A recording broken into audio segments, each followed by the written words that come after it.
नमो नमः.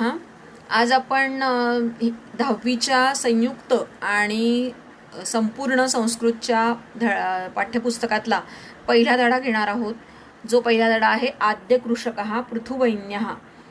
तर या धड्याचं जे नाव आहे आद्य कृषकः, त्याचा आधी अर्थ बघूया. आद्य ह्याचा अर्थ सर्वात पहिला जो झालेला असतो तो. जसं आद्य कवी वाल्मिकींना म्हणलं जातं, कारण त्यांनी सुरुवात जी केली कविता स्वतः रचण्याची, तोपर्यंत कविता स्फुरत होत्या आणि त्या देवाची निर्मिती आहे असं मानलं जात होतं. पण अनुष्टुप छंदाची निर्मिती जी आहे ती वाल्मिकी ऋषींनी केली आणि म्हणून त्यांना आद्यकवी असं म्हणतात आणि म्हणून त्यांच्यावरती रामायणाची रचना करण्याची जबाबदारी ब्रह्मदेवांनी सोपवली असा उल्लेख आहे. तर म्हणूनच आद्य कृषकः ह्याचा अर्थ पहिला जो शेतकरी झाला, कृषक म्हणजे शेतकरी, पहिला जो शेतकरी झाला तो पृथुवैन्य राजा होता. याच्या अगोदर लोक काय खात होती किंवा कशा पद्धतीने जगत होती, तर निसर्गतः जे येईल ते लोक खात होती. म्हणजे ते निकृष्ट दर्जाचं असो, चांगल्या दर्जाचं असो, कधी निकृष्ट असेल कधी चांगलं असेल, तर अशा पद्धतीचं जेवण, अशा पद्धतीची फळं, अशा पद्धतीचं पीक लोक घेत होती. त्याच्यावरती फार प्रक्रिया करण्याच्या भानगडीत लोक पडलेली नव्हती. पण पृथुवैन्याच्या असं लक्षात आलं की हे जे अन्न आहे लोकांना मिळणारं ते कधी निकृष्ट मिळतंय कधी उत्कृष्ट मिळतंय आणि त्याच्यामुळे प्रजात आपली जी आहे ती बारीक आणि क्षीण होत चाललेली आहे. त्यांना चांगल्या दर्जाचं अन्न मिळायला हवं असेल तर आपल्याला काहीतरी प्रयत्न करावे लागतील. आणि मग हा प्रयत्न करण्यासाठी म्हणून प्रत्यक्ष पृथ्वीने त्याला मार्गदर्शन केलं पृथुवैन्य राजाला. पृथुवैन्य राजा आणि त्याची प्रजा यांनी मिळून जे प्रयत्न केले ते या धड्यामध्ये मांडलेले आहेत. ह्याची प्रस्तावना अतिशय महत्वाची आहे, कारण जेव्हा तुम्हाला माध्यम भाषा लिखत, उत्तरम लिखत ह्याच्यासाठी जेव्हा 2 प्रश्न आहेत या पाठाच्या खाली भाषाभ्यासमध्ये, तर ते लिहिताना या प्रस्तावनेचा अतिशय तुम्हाला उपयोग होतो आणि त्यामुळे प्रस्तावना समजून घ्यायची आहे. मी संस्कृतमध्ये पण वाचणार आहे आणि त्याच्याबरोबर मराठीत पण त्याचा अर्थ सांगणार आहे की जेणेकरून तुम्हाला माध्यम भाषा लिहिताना ह्याचा वापर करता येईल. बघूया, वाचूया आपण. तुमच्याकडे पुस्तकं असतील तर त्या पुस्तकामध्ये तुम्ही बघायचं आहे आणि एकीकडे माझ्याबरोबर मनातल्या मनात वाचलं तुम्ही तर उत्तम आहे. वाचताना हे लक्षात ठेवायचं की आपल्याला संधी सोडून शब्द वाचायचे आहेत, की जेणेकरून संधीम कुरुत सुलभी कुर्वन्तु असा जो प्रश्न येतो तर त्याला आपल्याला ते सोपं जाईल. अतिशय सोप्या सोप्या संधी असतात आणि त्या 8वी पासून आपल्याला गेलेल्या आहेत, त्याच्यामुळे आता त्या संधी सोडवता आल्या पाहिजेत धडा वाचताना. बघूया, ऋग्वेदात एषा कथा उद्धृता. ऋग्वेदातून ही कथा घेतलेली आहे. कोणत्या मंडलातून घेतली आहे त्याचा उल्लेख आहे पुढे. कितवी ऋचा आहे, कोणता मंत्र आहे, कोणतं मंडल आहे, मंडल आहेत ना ऋग्वेदामध्ये, तर ते 10व्या मंडलातून 93 जी ऋचा आहे त्याच्यातून ते घेतलेलं आहे ही जी कथा आहे ती. आणि म्हणून ऋग्वेदामधून ही कथा घेतलेली आहे. वेन भूपते हे पुत्रः वैन्यः एव पृथुवैन्यः इति नामना ज्ञातः. वेन राजाचा मुलगा वैन्य हाच पृथुवैन्य या नावाने ओळखला जातो. सहा प्रजाहितदक्षः आदर्शः सम्राट इति स्मृतः. तो प्रजेचे हित बघणारा असा आदर्श राजा होता असा उल्लेख आहे. भारत देशे पृथुना एव कृषी कार्यम प्रारब्धम. भारत देशामध्ये पृथु राजानेच शेतीला सुरुवात केली. संशोधितम, नुसती सुरुवात नाही केली, नुसतं सुरुवात करणं सोपं आहे. संशोधितम, त्याच्यावर संशोधन केलं. विकासम प्रतिनीतमच, आणि त्याचा विकासही केला. सहा एव कृषी विद्यायाः जनकः इति मतः. तोच कृषी विद्येचा जनक आहे, शेती विद्येचा जनक आहे, शेतीच्या ज्ञानाचा जनक आहे असे मानले जाते. अतः एव सहा प्रथमः कृषकः, म्हणूनच तो पहिला शेतकरी आहे. धरित्र्याः पृथिवी इति नामाभिधानम पृथोः कार्यस्य स्मारकम इति मन्यते बुधैः. विद्वान लोक काय मानतात तर धरित्रीचं जे पृथ्वी असं नाव आहे ते पृथुराजाच्या कार्यामुळेच तिला ते पडलेलं आहे असं विद्वान लोक मानतात. कारण पृथ्वी आणि पृथु ह्याच्यामध्ये जे साम्य आहे त्याच्यावरून विद्वानांना असं वाटतं की हे जे नाव आहे पृथ्वीचं, पृथ्वी हे ते पृथुराजाच्या कार्याची आठवण म्हणून तिला दिलं गेलेलं आहे. आता धड्याला सुरुवात होते की प्रस्तावना खूप आवश्यक आहे. ऋग्वेदाचा जो उल्लेख आहे त्याच्यामध्ये तो पण खूप अतिशय गरजेचा आहे. जेव्हा आपण माध्यम भाषा लिखत लिहिणार आहोत तेव्हा ह्याचा उल्लेख करायचा आहे, प्रकर्षाने करायचा आहे प्रस्तावनेमध्ये. पुढचं बघूया. भूपालः पृथुवैन्यः नाम धरायां प्रथमः अभिषिक्तः सम्राट. राजा पृथुवैन्य नावाचा जो राजा होता तो पृथ्वीवरचा पहिला अभिषिक्त सम्राट होता. अभिषिक्त म्हणजे ज्याच्यावर राज्याभिषेक झालेला आहे. लोकमान्यता असलेले राजे होते, पण लोकमान्यता असणं आणि राज्याभिषेक्त राजा असणं ह्याच्यात थोडासा फरक आहे. शास्त्रोक्तरित्या राज्याभिषेक झालेला असा तो पृथ्वीवरचा पहिला राजा होता. प्रयाग क्षेत्रे पृथुनरूपस्य राजधानी आसीत. प्रयाग नावाच्या क्षेत्रामध्ये ठिकाणी पृथुराजाची राजधानी होती. राज्याभिषेक समये चारणाः पृथुनरूपस्य स्तुतिं गातुम उत्सुकाः. राज्याभिषेकाच्या वेळी भाट जे असतात ते पृथुराजाची स्तुती गाण्याची इच्छा होती त्यांची. हे जे भाट असतात, जसं आपल्या इथे पोवाडे गातात की नाही, पोवाड्यामध्ये राजांचं वर्णन असतं, ते शाहीर पोवाडे करतात आणि ते गातात. त्याच्यामध्ये राजाच्या कार्याची स्तुती असते, त्याच्या गुणांची स्तुती असते. तसं या राजांचे भाट हे राजाची स्तुती करण्यासाठी म्हणूनच नियुक्त केले जायचे आणि ते राजाची स्तुती गायचे. तर हे जे भाट होते ते राज्याभिषेकाच्या वेळेला राजाची स्तुती करण्यासाठी उत्सुक होते. तर त्यांचं कामच होतं कारण ते. तदा पृथू आज्ञापयत. तेव्हा पृथुराजांनी आज्ञा केली, तिष्ठन्तु चारणाः. हे भाटांनो थांबा. यावत मम सद्गुणाः न प्रगटी भवन्ति. जोपर्यंत माझे सद्गुण प्रकट होत नाहीत, दिसत नाहीत, तावद अहम न स्तोतव्यः. तोपर्यंत माझी स्तुती करू नये. आज्ञा नाही केलेली त्यांनी. जरी त्यांनी लिहिलेलं असलं पृथू आज्ञापयत, तरी सुद्धा इथे थोडीशी विनंती पण आहे की तुम्ही करू नका, मला नाही आवडत ते. स्तोतव्यः विद्यार्थी रूप वापरलंय बघा. कवी धावी ज्याला आपण म्हणतो ना, तर ते वापरलेले आहे. स्तोतव्यः, तव्यः लागलेले आहे त्याला. आणि म्हणून त्यांनी काय म्हणलेलं आहे, जोपर्यंत माझे सद्गुण प्रगट होत नाहीत तोपर्यंत माझी स्तुती करणं बरोबर नाही. स्तवनम तू ईश्वरस्यैव भवेत्. स्तुती तर ईश्वराची, देवाची झाली पाहिजे. देवानीच दिलेली आहे ना ही शक्ती आपल्याला. मानो अगर न मानो, पण आपण जर असं म्हणलो की मी आता उडेन, आकाशात उडायचंय मला, मी आता उडणार, हातबीत पसरले आणि उडायला सुरुवात केली, उडता येईल का? नाही, कारण ती शक्ती दिलेली नाही आपल्याला. त्यांनी चालण्याची शक्ती दिली आहे, पळण्याची शक्ती दिली आहे, बोलण्याची दिली आहे, विकसित मेंदू दिलेला आहे, पण उडण्याची शक्ती नाही दिलेली आपल्याला. आणि त्याच्यामुळे शक्ती असणं, ती वापरता येणं, बुद्धी असणं, ती वापरता येणं, ही सगळी ईश्वराची किमया आहे आणि म्हणून त्याची स्तुती करायला हवी. आता हे सगळं स्पष्टीकरण मी सांगते बरं का तुम्हाला, फक्त स्पष्टीकरण करण्यासाठी म्हणून. ते तुम्हाला कुठेही लिहायचं नाहीये, फक्त मी तुम्हाला सांगितलं हे. स्तुतिगायकाः पृथुनरूपस्य एतादृशीं निस्पृहतां ज्ञात्वा प्रसन्नाः अभवन्.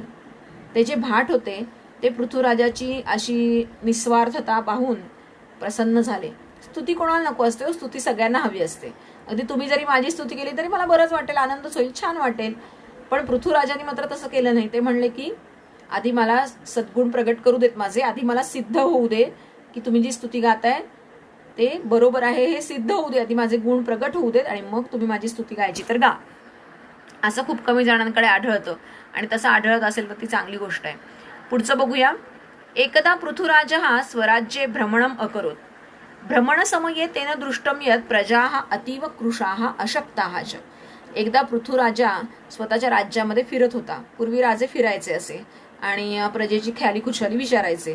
कधी वेश बदलून फिरायचे, कधी तसेच फिरायचे सगळ्यांना घेऊन. पण तरी सुद्धा जे दिसायचं ते जाणकार राजाला दिसतंच आणि जो जाणकार नसतो त्याला कितीही वेश बदलून गेला तरी तो दिसतच नाही.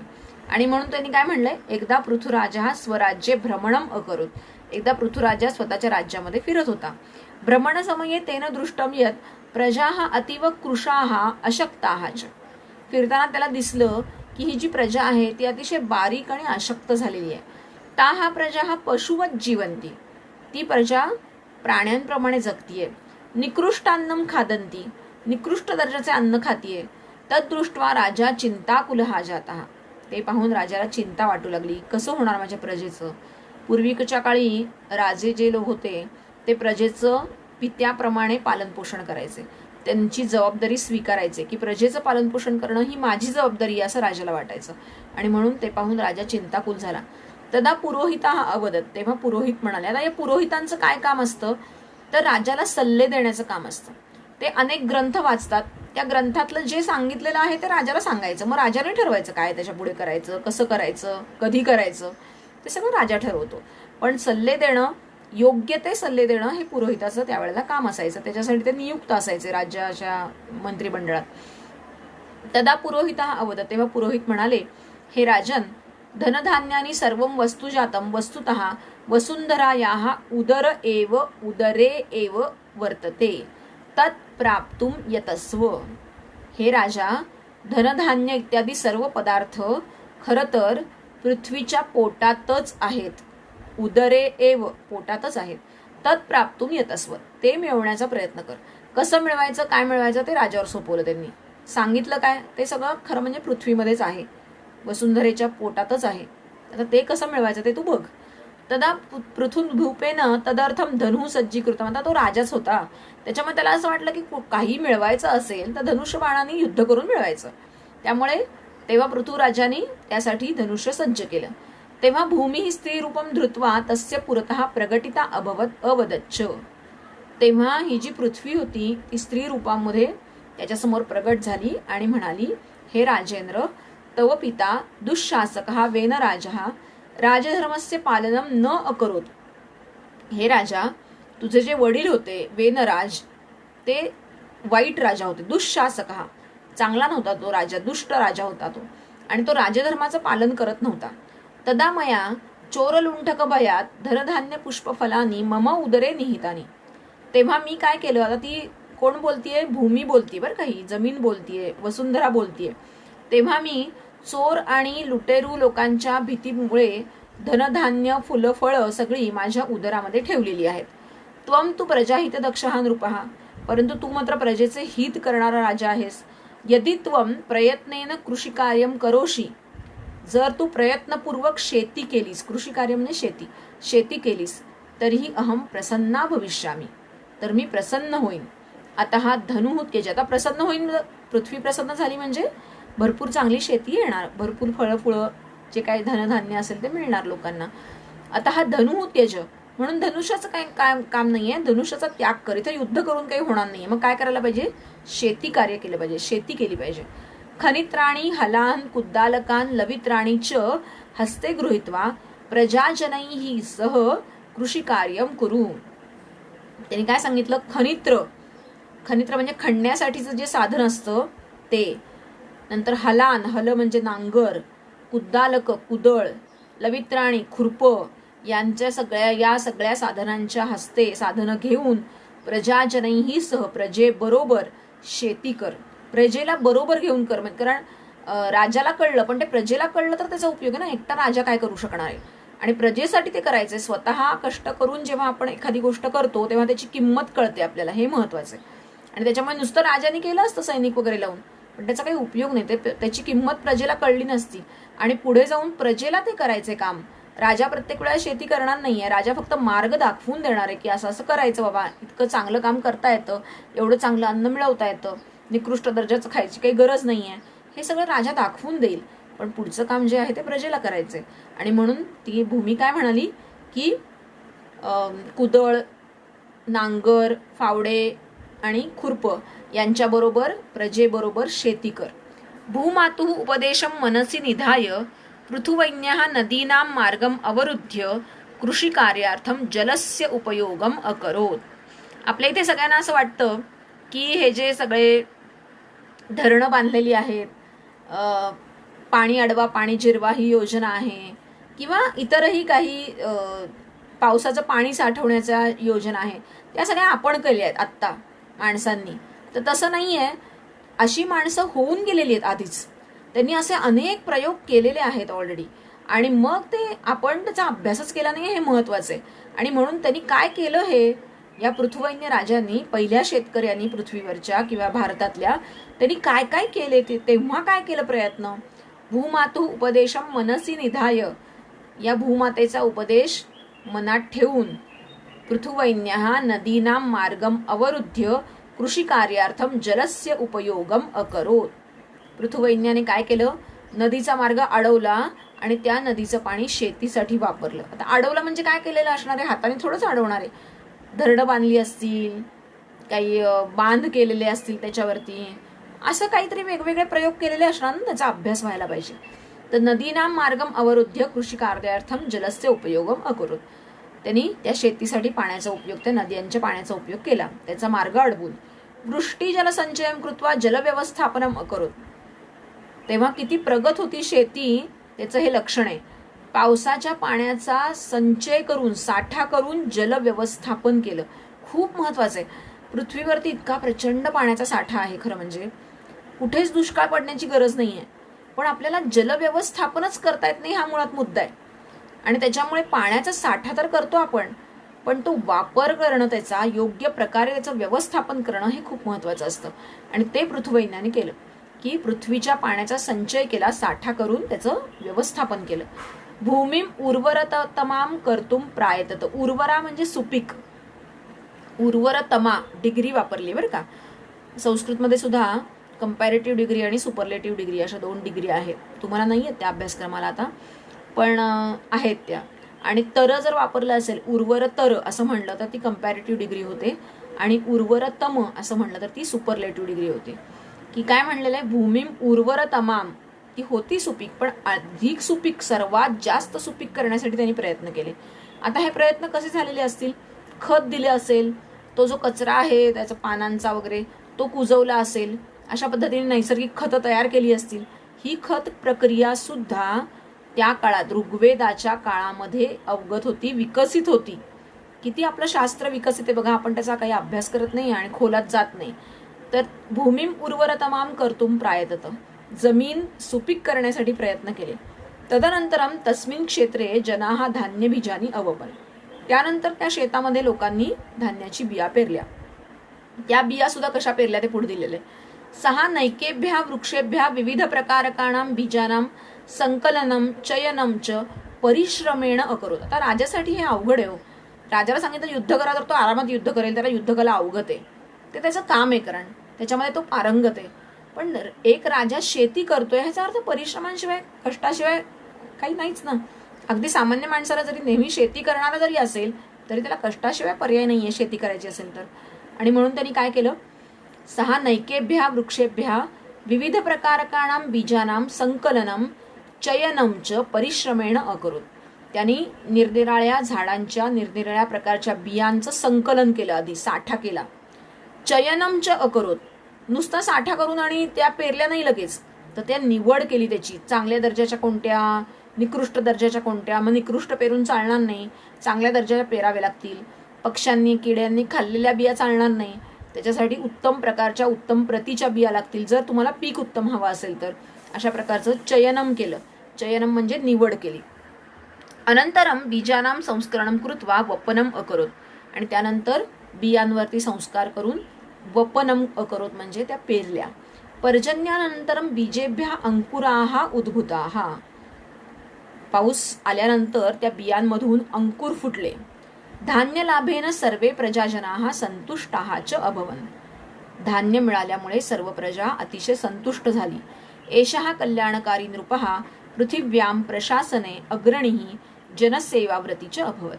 हा कल्याणकारी राजा पृथ्वीवर प्रशासनाच्या बाबतीत अतिशय श्रेष्ठ, अग्रणी, सर्वात पुढे, आणि जनसेवेचे व्रत घेतलेला होता. असा हा धडा आहे. अतिशय सुंदर धडा आहे. आपल्या पूर्वापार चालत आलेली जी प्रगती आहे, तर त्याच्यामध्ये जे संशोधन झालेलं आहे त्याच्याबद्दल थोडंसं तुम्हाला एक दृष्टिकोन देणारा धडा आहे. आणि ह्याच्यावरती माध्यम भाषा उत्तरतामध्ये खूप छान प्रश्नांची उत्तरं लिहिता येतात. ती आपण पुढच्या एका व्हिडिओमध्ये बघूच. इथे खाली तो तुम्हाला पृथ्वीवैज्ञस्य आदर्शभूतानी कार्याणी असं दिलेलं आहे बघा. तर त्याच्यामध्ये तुम्हाला नेटवरती म्हणजे गुगल जर सर्च मारला तुम्ही तर त्याच्यावरती या सगळ्या बाबतीत तुम्हाला वेगवेगळे घटक मिळू शकतात. आणि ते घटक तुम्ही शोधायचे आणि ते मुद्दे लिहून ठेवायचे, की जेणेकरून तुम्हाला 100पैकी 100 मार्क मिळवायचे असतील तर आपलं उत्तर वेगळं वाटलं पाहिजे. आणि 2 मार्काचा प्रश्न म्हणजे खूप जास्त मोठे मार्क आहेत त्याच्यासाठी. 2 मार्क खूप छोटे वाटतात आपल्याला, पण 98 पडले आणि 100 नाही पडले तर आपल्याला वाईट वाटतं ना. तर ते 2 मार्क आहेत ना, ते या 100पैकी 100 मार्कांसाठी जे 2 मार्क आहेत ते महत्त्वाचे असतात. आणि म्हणून संरक्षण व्यवस्था, जलव्यवस्थापन, कृषी संशोधन, आरोग्य सुविधा, शिक्षण व्यवस्था, नगर व्यवस्थापन, अन्न दुग्धादीनाम व्यवस्था, पशूनाम कृते रक्षितानि तृणक्षेत्राणी, या सगळ्या बाबतीत पृथ्वीवैज्ञानिक खूप काम केलेलं आहे. ते सगळं जे काम आहे ते सगळं काम तुम्हाला गुगलवरती सर्च केलं तर मिळेल. आणि त्याचं जर थोडं थोडं अगदी एक वाक्य जरी तुम्ही लिहिलं ना तरी सुद्धा तुम्हाला अतिशय सुंदर उत्तर तयार करता येईल. आता मी फक्त तुम्हाला अर्थ सांगितला आहे धड्याचा. आता त्याच्या खालचा जो भाषाभ्यास आहे किंवा रूपं आहेत, त्यातले जे संधी आहेत ते सगळे आपण पुढच्या व्हिडिओमध्ये घेणारच आहोत. नमो नमः, पुनर्मिलामः, धन्यवादः.